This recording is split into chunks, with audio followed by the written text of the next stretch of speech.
Assalamualaikum warahmatullahi wabarakatuh. Saya Asmilda Asyifa, mahasiswa Bahasa dan Sastra Arab UIN Syaibar Syekh Nurjati Cirebon. Dengan adanya video ini, saya akan menyampaikan materi dari mata kuliah Ilmu Ma'ani yang berjudul Ilmu Ma'ani wa Aqsamuhu. Yang pertama itu ada pengertian ilmu ma'ani. Ilmu ma'ani merupakan cabang ilmu balaghah yang mempelajari cara menyampaikan melalui ungkapan yang sesuai dengan konteks. Menurut Al-Qazwini dalam kitabnya Al-Idah fi Ulum Al-Balaghah, ilmu ma'ani adalah ilmu yang mengetahui hal ihwal lafaz bahasa Arab yang sesuai dengan tuntutan situasi dan kondisi.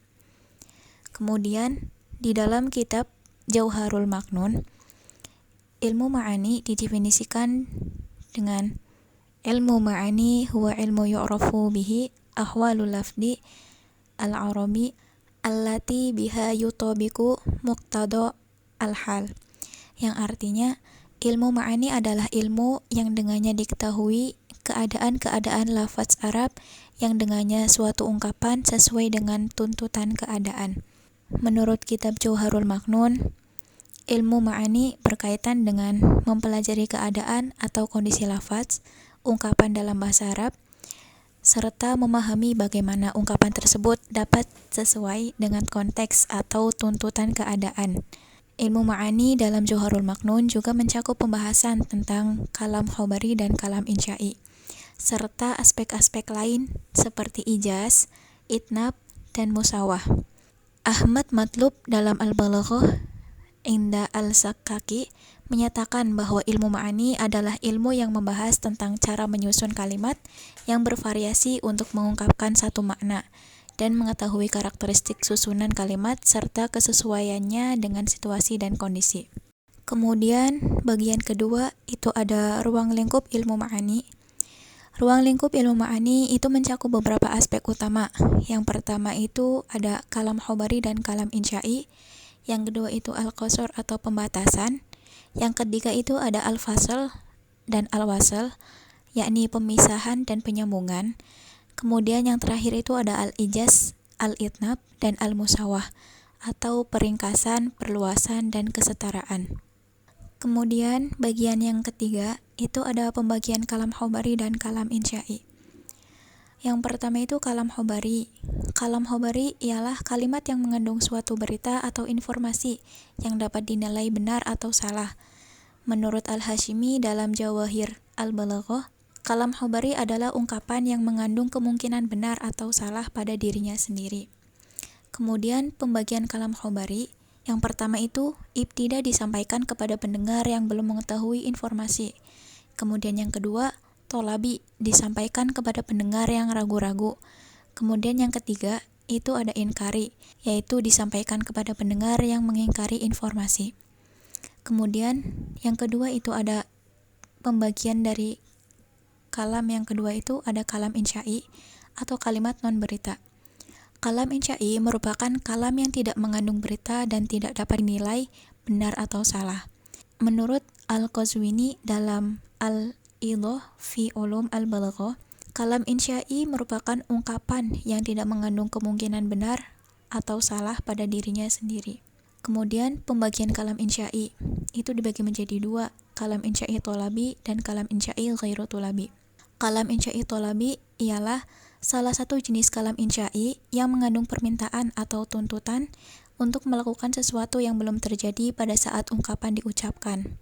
Kalam insya'i tolabi itu terbagi menjadi 5 jenis. Yang pertama itu ada al-amr, kemudian an-nahi, yang ketiga al-istifham, kemudian yang keempat itu ada at-tamani, yang terakhir itu ada an-nida. Al-amr atau kata perintah merupakan ungkapan yang menuntut dilakukannya suatu perbuatan oleh pihak yang lebih tinggi kepada yang lebih rendah. Seperti contoh ada lafaz iqra'a yang artinya bacalah. Kemudian yang kedua itu ada an-nahi atau larangan. Ialah ungkapan yang menuntut untuk meninggalkan suatu perbuatan. Contohnya pada lafaz la takdzib atau jangan berbohong.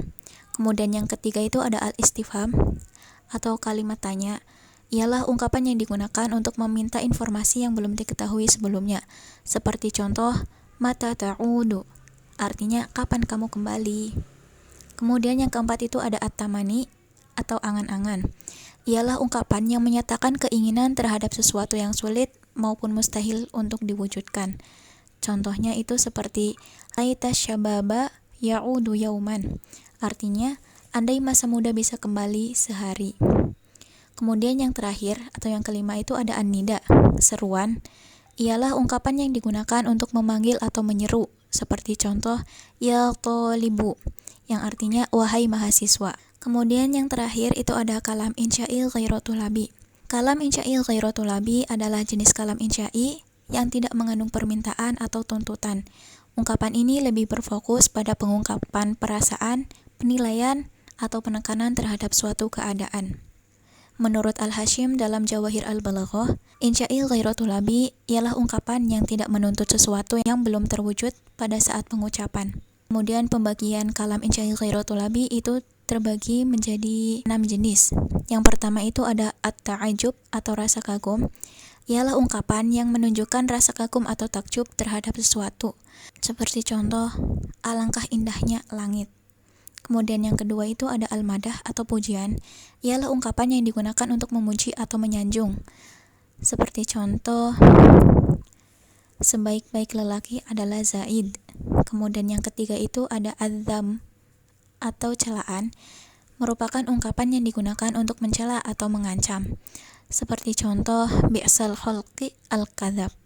Seburuk-buruk perangai adalah dusta. Kemudian yang keempat itu ada al-qasam atau sumpah. Ialah ungkapan yang digunakan untuk bersumpah atau menegaskan sesuatu. Contohnya, wallahi li'ajtahadanna fi dirasati, yang artinya, demi Allah, aku akan bersungguh-sungguh dalam belajarku. Kemudian yang kelima itu ada uzub ar-roja, ialah ungkapan harapan yang menunjukkan harapan akan terjadinya sesuatu. Seperti contoh, semoga Allah mengampuni kita. Kemudian yang terakhir itu ada siyah al-uqud atau bentuk-bentuk akad. Merupakan ungkapan yang digunakan dalam transaksi atau perjanjian. Seperti contoh, bi'tu, aku jual. Kemudian ishtaraitu, aku beli.